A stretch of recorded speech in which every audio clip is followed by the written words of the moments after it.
Hi there and welcome. Thanks for joining us here on The Guns Magazine Presents The Guns Podcast US. I'm your host and the editor of Guns Magazine, Brent, and I'd like to thank you for joining one of the world's biggest gun talk audio and video programs as we chat with the interesting folks who make up the world of shooting. Looking for a firearm that's rugged, reliable, and built in America? Ruger Firearms has been trusted by shooters for generations, offering everything from hunting rifles to everyday carry handguns. Whether you're on the range, in the field, or protecting your home, Ruger delivers durability and performance you can count on. Discover the full lineup, explore new releases, and see why Ruger continues to set the standard. Visit Ruger.com today. While we get started, make sure that you like and subscribe. That's something I talk about every week. This week, our guest is none other than Roy Huntington. Thanks again for joining us, or once again, Roy, here on the podcast. Still joining us. Yeah. Well, I came up with today's topic, and it was actually after last week's topic. We kind of got on a rant a little bit, or not a rant, kind of talking about cop stories, which we haven't done in a long, long time. And they're very popular, but, you know, it's one of those things we try not to lean too heavy into it because we're not sure that maybe they're entertaining for us, but we're not sure if the audience feels that way. But yeah, the audience loves them. So Roy, I think you said, hey, let's do some more cop stories. So I put my little thinking cap on, and today we're going to talk about the unprofessional history of law enforcement. And let me do kind of it's a semi-disclaimer. We're both far enough out from the job that we don't have to worry about statute of limitations. Not that I don't know that any of this really would potentially involve criminal activity, but what I'm talking about when I say the unprofessional history is we used to do the job a lot different than they do today with body cameras and cell phone cameras. And I'm not saying we did it illegal, immoral, or unethical, but we speak did for things, yourself. We did things differently. Okay, that was Roy Huntington, right. Care of. No, these are stories that, I think people find funny. You know, you tell them at parties or whatever, oh man, you ought to, go on the air and talk about that. And I got to say, most of the cops, we were talking about this before we got started, are pretty reluctant because you never know. Our own Eric Gelhaus, the editor of American Cop, actually had a complaint filed on him from something that happened a long time ago because he merely smiled at a story we were telling one time. So if you're one of those people, you get upset hearing how law enforcement really works back in the day when we took care of business, there you go. Read between the lines. So anyway, I will say, getting into this, Roy, I've got lots of stories. I know you do too. I just want to say that I really feel like I've got a pretty good pulse on cops across the country doing what I've done. And I really don't feel like our agency ever crossed a line, and certainly not in a major way. I know some agencies did, some individual officers do, but I think we just did what had to be done. So your left coast take on how the job was done. Well, I think people today need to remember that certainly when I first donned a badge, as it were, this was the early 70s. As you said, we didn't have all this technology. I mean, the radios in the cars usually didn't work, you know, and there were known dead zones, around the city. There was a small city, Chula Vista. And when you went on patrol in the field, you had a police car. More than likely not a portable radio because we only had a few. And if you did have a portable radio, whether it was going to work or not was just really a crapshoot. Mm-hmm. They did usually, but sometimes not. And so you had at the time we had a single red bubblegum light on the top, which was changed to blue. And we thought that was like so high tech, right? Then we did get light bars eventually, but they were the old, rotating lights inside of the plastic housing. So, and I had a straight nightstick. I had a 6-inch Model 19 revolver. I had 2 speed loads and a cuff case and well, at first, not even a Maglite flashlight. I just had a Rayovac silver, D-size flashlight. And there you go. You're out doing police work. So, yeah, it was kind of, here you go forth and commit law enforcement. yeah. So, really? But I think, though, it's like anything, though, and this is rampant today. People think you can fix a problem with technology. Yeah. It's like, well, I'll be a better policeman if you give me a better radio, Yeah. or I'll be a better policeman if my car can go faster, or, whatever it is. Yeah. And I found in the old days, and frankly, I think it's lacking to a certain degree among many cops today. Some of them are excellent police officers. Most of them are. But I think that baseline gut instinct police work, is suffering. Yeah. I mean, because I know we didn't have the internet. More often than not, any system was down, trying to run somebody or once or warrants or something. So you had to rely on your wit and your wisdom and your charm, to get to the bottom of cases. And I know when cops say, well, this was my gut feeling, well, no, actually, it was your feeling based on your experience, stories you've heard, the fact you stopped this guy before. I mean, all that stuff cumulatively is what cops call, my gut instinct. Yep. And, I've talked to my friends that are still on the job. Of course, they're getting younger and younger. The guys that I trained are now supervisors and chiefs and all that. And, that's hard for me to imagine, but we've talked about this quite a bit. And it seems like the way policing has changed one big way is violent crimes going down. It seems like back in the old days, there was a lot more hands-on type stuff. People would tend to resist. They would tend to fight, but they didn't try to kill you as much. And nowadays it's like all or none. People don't want to fight. They may run, like they always do, but even vehicle pursuits are kind of down in a lot of jurisdictions. But the guy that's cooperative now will pull a gun and try to kill you. And that's kind of one of the big differences. And when I talk to the young guys, they're like, tell us again, Papaw, about walking into a bar fight. I talked to a guy the other day, been on 7 years, never been to a bar fight ever. And right. It's like, what? Yeah, you're right. That was Saturday night for us, Well, because now if somebody's playing pool with some other and a guy at another table says something, this guy is insulted by it, somebody pulls out a gun or a knife. Yeah. And it used to tries be to kill him. Not even just the shooting. It's, I'm going to kill you. And they do a lot. Well, I agree with you because bar fights, like you said, if it was Friday or Saturday night, it was bar fights, Yep. Yep. And more often than not, you get there and everything's over. And the bartender gave them each a white bar rag, and they're wiping their, bloody nose off, and they're buying each other a beer. Yeah, exactly. And sorry, it was just a misunderstanding. Everything's fine here. But you're right. Nowadays, we'd be counting bodies. Yeah. Well, I think I told the story before, but it was a watershed moment to me. There was a guy in town. There were several, but this guy was kind of like the lead bar brawler in town, and he was a big, strong guy. And you knew if he was involved in a fight, number one, the other guy was probably going to get the worst end of it. And number two, if you had to go up against him, it was a fight. It was a scary fight. Well, anyway, I got a call to a bar fight one day and they said, this guy took off. The other guy took off. So I go out and I find his car and I'm thinking, okay, let's get ready. And I shine the light and his nose looks like a deboned chicken and he's bleeding and all busted up. And he goes, I'm getting too old for this shit. And I thought, wow, an era has certainly passed. And it certainly had. But, when we're talking the unprofessional history, I think this is a perfect lead into kind of where I was going with this, that, I think our attitude at our agency was we treated folks how they treated us.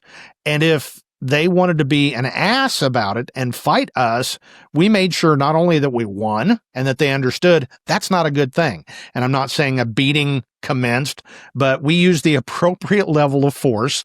And some of the stuff nowadays, again, on body cam, people would look at that, oh, that's horrible. Oh, no, it got the job done. And even kind of the troublemakers sort of understood, you mess with the bull, you get the horns. And I was looking at my list of things that I'd kind of jotted down, which took me about 3 seconds. But I was thinking one of the most common things was you get somebody into cuffs in the middle of summer and it's 3 a.m. and it's just hotter than all get out, even here in the Midwest, and your car has been running for 12 hours straight.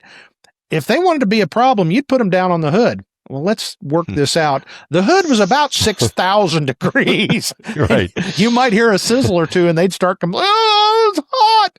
Well, you should have thought of that before we put you in cuffs and still tried to fight us.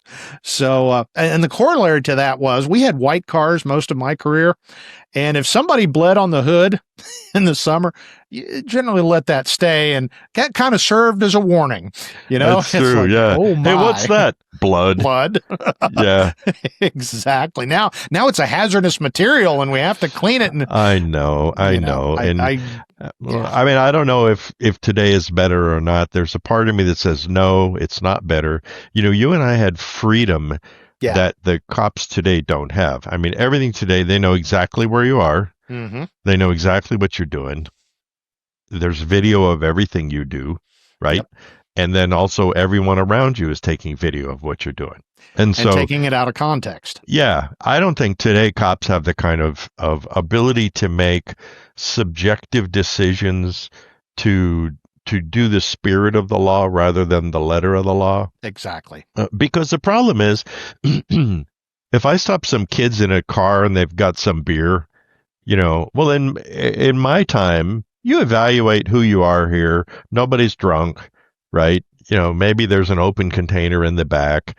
They're positive. They know they did wrong. They're, you know, local high school football players or something. You know, we would confiscate the beer or make them pour it out. Yeah. Right. Which is painful because they just had to scrape their money together.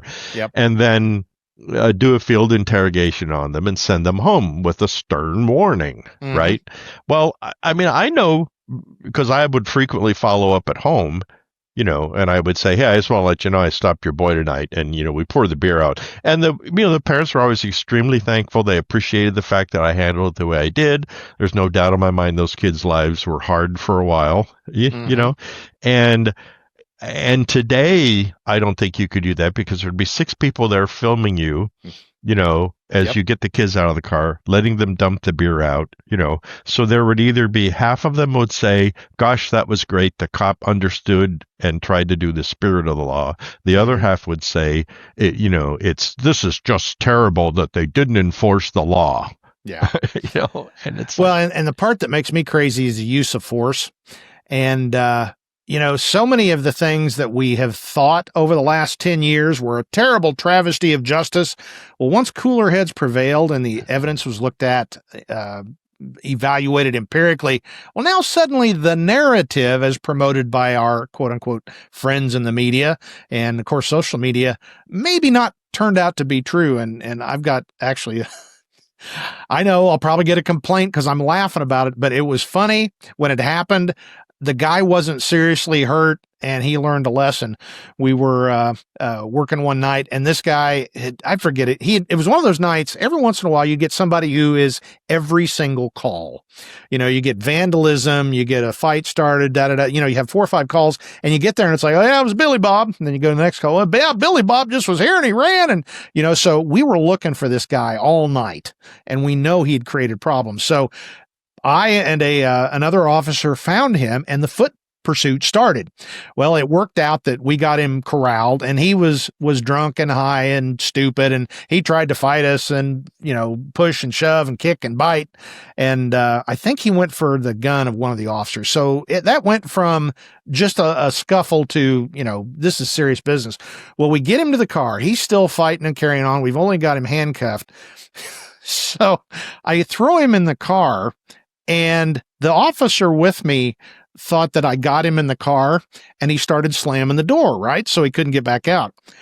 After about 3 or 4 slams, I said, oh, wait, his head's not in the car all the way. He'd been, for all he's worth, slamming this guy's head in the car. That's and true. I don't even think he drew blood, but when we got to the jail, the guy had calmed down. He's like, man, I'm sorry. I don't want to do that again. And I have to think having your head slammed in a car door 3 or 4 times, probably learning occurred. And he realized that's stupid. I don't want to fight the police. So unprofessional, you know, probably if somebody videoed that, oh, horrible, those mean guys. Right. Well, it was an accident, but did it serve the purpose? I think it did. Well, you know, it's like if it could be if you could trust all police to do technically whatever the right thing is for this situation, then it would be easy, right? Mhm. But you'll always have the ones that don't understand. They take it too far, Yeah. et cetera, et cetera. But, I like there used to be a thing. I don't know if they still do it, but it was like the pile on, right? Yeah. Yeah. So if you had somebody you got 3 or 4 cops there and you go to put cuffs on him, he starts to fight you. Well, 6 cops would jump on this guy. It's dog pack, man. Right. And then afterwards, there would invariably be somebody who would complain of police brutality. The fact that, well, why does it take 6 cops to arrest some guy? And what I think I could never make people understand is the fact that that's much safer than duking it out with 1 or 2 guys. I mean, because that means the cops jump on him, hold him down, turn him over, put the handcuffs on, pick him back up, right? If it was just me, because I've had to do it, out comes the nightstick. Mm-hmm. I mean, so suddenly a guy who would have just been pushed down to the ground and and handcuffed is now getting hit with a nightstick, because I'm not going to fight him. And so I don't see really any of that going on nowadays, because it seems now what they do is they immediately go to less lethal. Mm-hmm. And there's just been some times where I've seen 2, 3, 4 cops standing around. There's one guy you can tell he is about to go crazy. It's time for you to jump on him right now, right? Yep. And go they hands don't. on.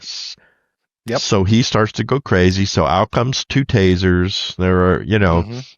And again, I think that's a reliance on technology when really just good old, police work would work. We used to do something, and I know was it an administration of justice?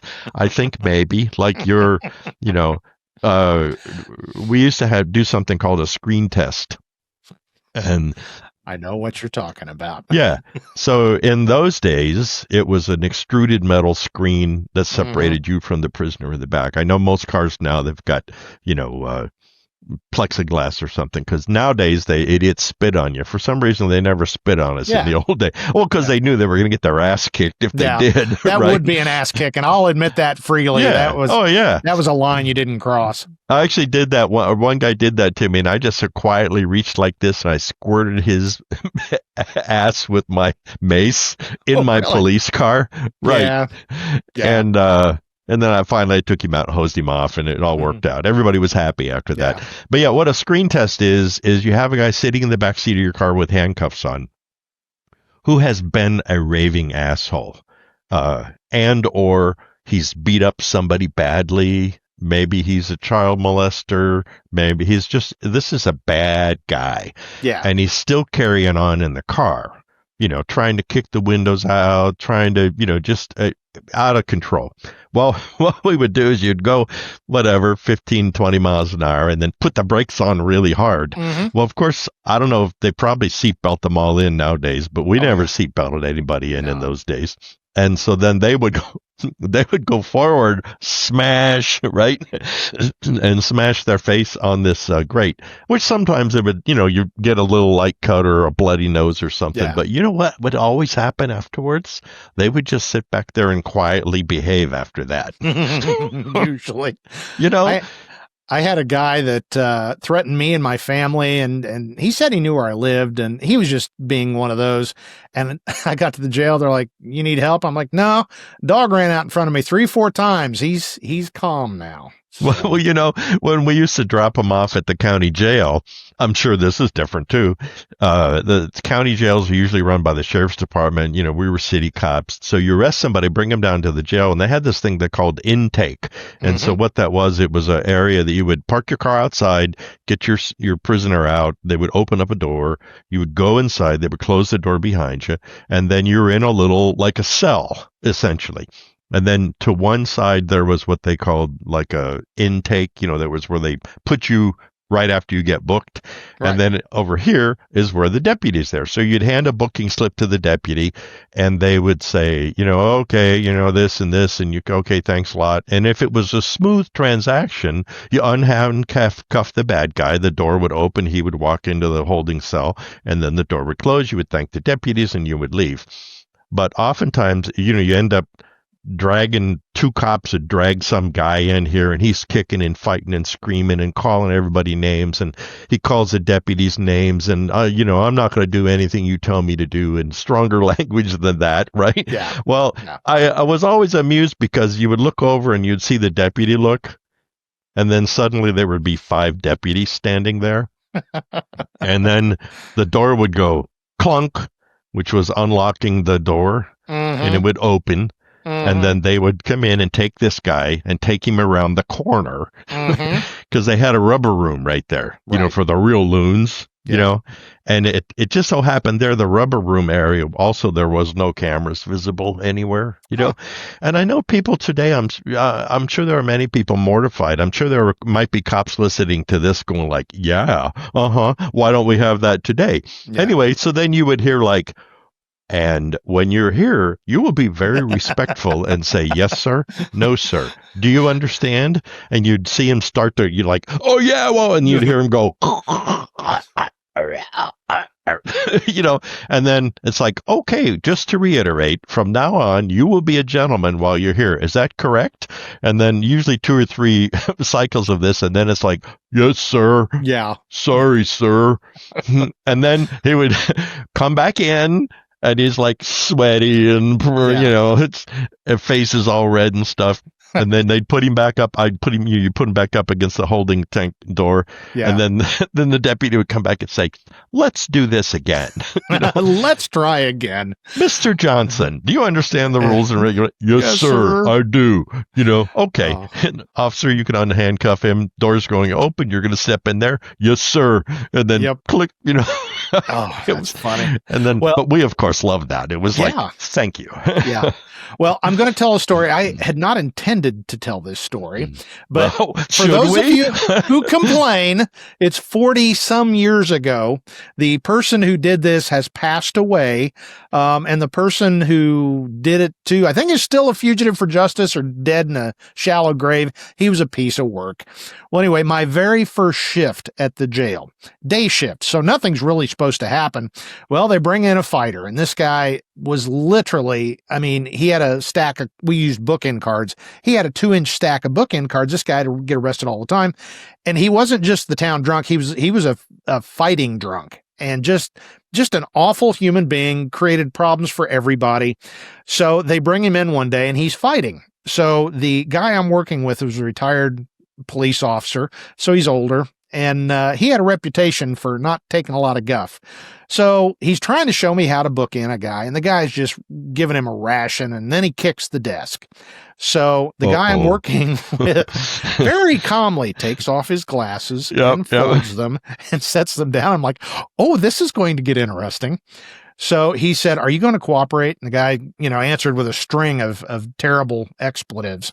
So my coworker walked around, and the guy kind of started to stand up, even though he was still cuffed to the bench. And all of a sudden, my friend grabbed him just 2 fingers right here and started going bonk, bonk, bonk, bonk, bonk on the concrete wall. And I'm just going, oh my God. And by the time he was doing this 2 or 3 times, and then he turned to me and he goes, sounds like watermelon, doesn't it? Well, and it did. And so he quit after several of those. And this guy had like the little Tweety birds going around his head. And my friend sits down, puts his glasses on, says, like you said, are you going to cooperate now? Yes, sir. And I thought, we can do that here? That's crazy. Well, it's like you spank your 3-year-old when he steals the cookies he's not anymore, supposed Roy. to. That's I know, not anymore. I know.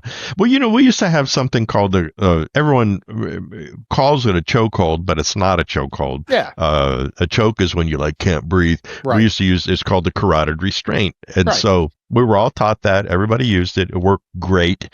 So you basically, to the bystanders, it looks like you're killing somebody, right? Mm-hmm. It looks like you are choking him out, but you're not.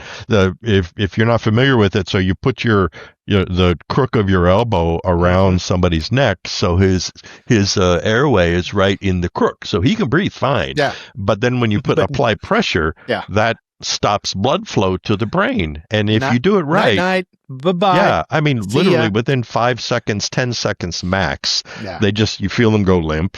Mhm. right? They're out. And so then you roll them over, you put the handcuffs on, and about that time they start to come back Mhm. to life and they say, wow, What what happened? happened? Yeah. You know, and it was wonderful because it kept you out of fights. Yep. Nobody got hurt. You know, we never had any problems with anybody that we used a carotid restraint on. You know, Yeah. but I don't think that's allowed to be used I anywhere. don't think You so. know, No. I mean, I No. remember I worked the drinking driving enforcement squad, and I'm not a big guy. I'm like 5'9", 175 pounds in those days, and drunks fight, and a perfectly sane lawyer who would normally be respectful and call you sir, if he's a 1'5", suddenly you're the asshole cop. Mhm. And you can just tell as soon as they go from, oh, I'm your best friend, and then as soon as they begin to realize that they're going to get arrested, you can see them tense up, you see them ball their fists, and Mhm. at that point I would know, well, the fight's going to be on, and you're Yeah. by yourself. It's 3 o'clock in the morning somewhere, and so I would just immediately leap on them and put the carotid restraint hold on. Yeah. No warnings, no anything. Just I go from standing there holding my clipboard to he's in a he's in a carotid restraint, Yeah. and then they wake up. They're in handcuffs. Everybody's friends again, Sort and of, kind of. yeah. So yeah, at Yeah. least we have the hierarchy in place after that. So Yeah. I Exactly. mean, I mean, we both have 1,000 stories of where we took a subjective decision making in a situation that maybe by the law somebody should have been arrested, but I think in the furtherance of justice and the spirit of the law, what we did was probably the right thing. Yeah. Where you let people go, or you have a dressing down with a Yep. 14-year-old, or whatever it is. And nowadays, because I have talked to young cops, we have a great group of cops that work around us here, and I mean, their general contention is you do everything by the book. If it says you have to arrest them, you arrest them because they don't want to take a chance. They don't want to Right. risk, you know, getting in trouble or censure or anything. Yep. And I just think I think an important part of being a policeman is that ability to make decisions to meet the situation, Yeah. you know? But the world's a better place today. Anyway, I one thing know. I wanted to circle back and talk about is getting to the jail. And this was funny too. When like I said, I started at the jail, and I know a deputy was bringing in a fighter middle of the night. And that was back when the jail might just have me working there. And Wow. you had to learn, that if you show fear, they will eat you alive. And there was a lot of times I was quaking in my boots, but I acted like the meanest SOB on the block Yeah. because, that was it. Yeah. But anyway, I knew the fight was coming in. So I'm, at this point, I'm kind of seasoned and I'm kind of looking forward to it. And the deputy walks in. I'm like, where's the prisoner? He goes, oh, he's out there. And I'm like, you left him in the car? And he goes, oh, yeah, he's not going anywhere. He was in the trunk. That that was back in the days before we had cages or any of those restraints. This guy was being a pill, as they say. So he locked him in the trunk and actually drove around a little bit. And by the time I walked out there with him to get the guy out of the trunk, he was like, I don't want, I just want to go to bed. Yes, you do. Well, so that was the beauty of the old Crown Vics. I always loved the Crown Vics. Yeah. Full size, rear wheel drive, plenty of room in the back seat. You could put 5 people in the trunk if you needed to. Yep. No, I agree with you completely. It's the difference between what is that old adage about? Oh, there's the boundary, right? It's like one of these guys crosses that boundary, and it's like, oh, there is. Well, a sidebar, real quick: the Crown Vic, and I drove it the majority of my career until I got a Dodge Charger at the end, and I drove like a rookie. That thing was stupid fast. I loved it. But anyway, Crown Vics most of my career, and I always said that Crown Vics during this time period, the 90s, early 2000s, they were the only law enforcement car, and I've often said they are the best 4x4 utility vehicle ever made because I know I and every other cop in America put those things in places that a 4-wheel drive would be afraid to go, and we drove right through it. Got stuck occasionally, but for the most part, it was all how you feathered the throttle and your brakes, and you'd get there. Gee, who here has driven over 1,000 curbs? Well, that's why I always think some of them intentionally. Yeah, some of them intentionally. I always think it's funny because if you see somebody with obvious old former police car, they used to sell the fleets, right? And so they take off everything, but they'd leave the doors, whatever, if they were black and white or whatever color your police car were. And because it excuse me, it always had a spotlight still. Yeah. Right. And you could tell that, and maybe sometimes the remains of an antenna on the trunk lid or something. But it's so funny because if you stop one of these, I would look at these people and say, why on earth did you buy a police car? And they would say like, well, it's only had 55,000 miles on it. And I know the police maintain them perfectly, and I used to tell them, well, if it has 55,000 miles on it, it probably has more like 350,000 miles on it because 3 shifts a day, it essentially never gets turned off. Yeah. And we just drive them awful. Yeah.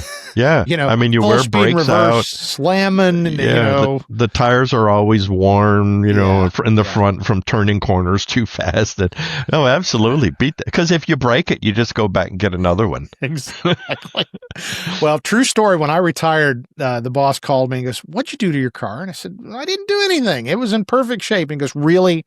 He said, "We had to completely redo the brakes, and it only had 12,000 miles on it." I said, "Well, it was fast, and I decided I was going to enjoy the last few months of my career, and I just abused that thing. Start as from a stop sign hard as I could, brake as hard as I could, and I'm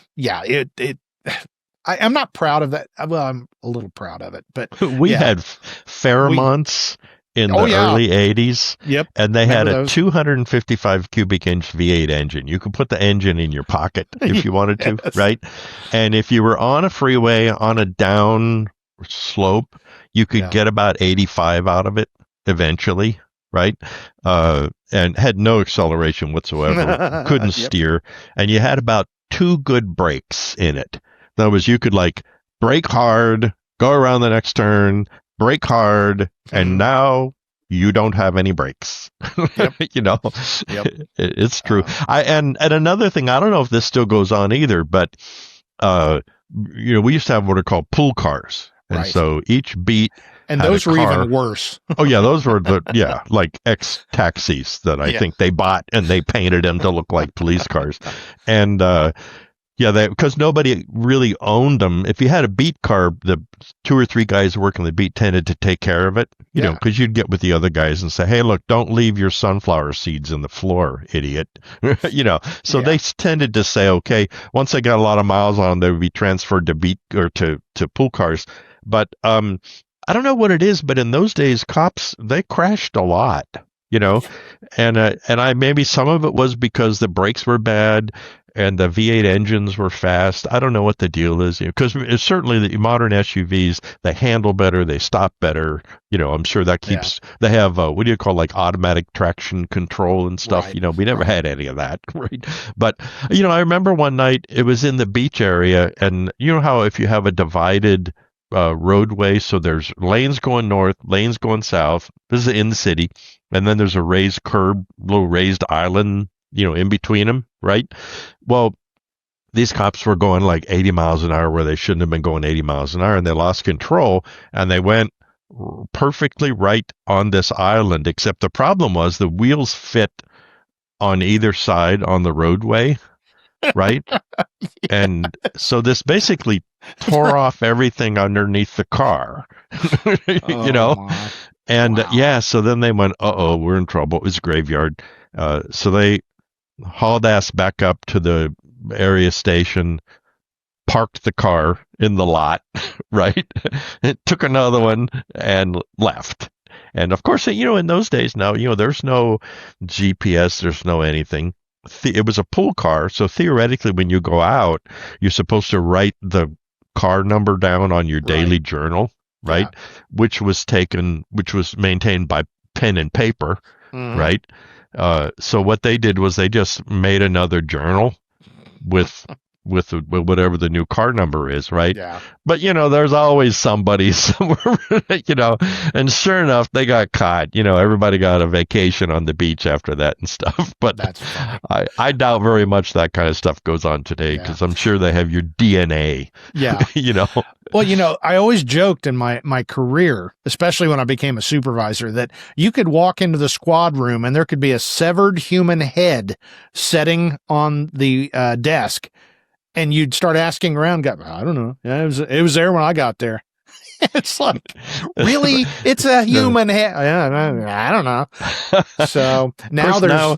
Yeah. Now it wouldn't work because everything's got cameras. Everything has, sensors, everything, I mean, I'm not saying that today's way of doing police work is bad. And I know we're going to have FUD comments and everything. But I mean, it's just like let's take it farther back. Let's take it Wyatt Earp time or something, I mean, Wyatt Earp used to do what they called buffaloes, the guys, which is he pull his Always 7.5-inch gun, and he would knock them on the head with the barrel of his gun, which is why I like the longer barrel guns. Yeah. And then they'd make them kind of cross their eyes, a bit like the carotid restraint. That was the carotid restraint of the Old West era. Yeah. And so you take him into custody, and it was like, okay, everyone's standing around, we're happy that Earp took care of this bad guy, right? And I'll fight you right now. Lord, talk about having subjective decision making, process out there. Well, why'd you shoot him? Well, he needed killing. Yeah. Speaking of Sheriff Grady in Florida. Yeah. Oh, yeah. He's great. Don't you love him? Yeah. I love him. Yeah. We're going to shoot you, and we're going to shoot you a lot. Exactly. It is true. So I don't know. I don't think I ever did anything that was technically arrestable. I definitely did things that were against department policy. Oh, yeah. But I think a lot of times, though, that it made sense for the situation. And someone in the Golden Tower corner office just looking at the facts of the case would make some kind of a decision. But boy, unless you're the guy there, unless you're boots on ground, unless you smelled the smells and saw the blood and the crying kids and it's like, why did you arrest the dad out of the house? Surely we could have called social services. No, actually, you should have been there. Yeah. Yep. Exactly. Well, good stuff. And, it's the bad part is, as I'm sitting here, I made a little list to start this, and we didn't get to most of it. And now I've got 1,000 other stories. That's what happens when we start telling these stories. So I'm thinking, Roy, one of these days, let's just run the camera and just no time limit and just let it go and see what happens. But well, we could do that and then break it up into episodes. We could. We could. Because you're right. Right now, I mean, I've got 6 more things, and not necessarily just cop stories, but the reasons behind the things that we did happened. I mean, I remember cops going to the dentist on duty.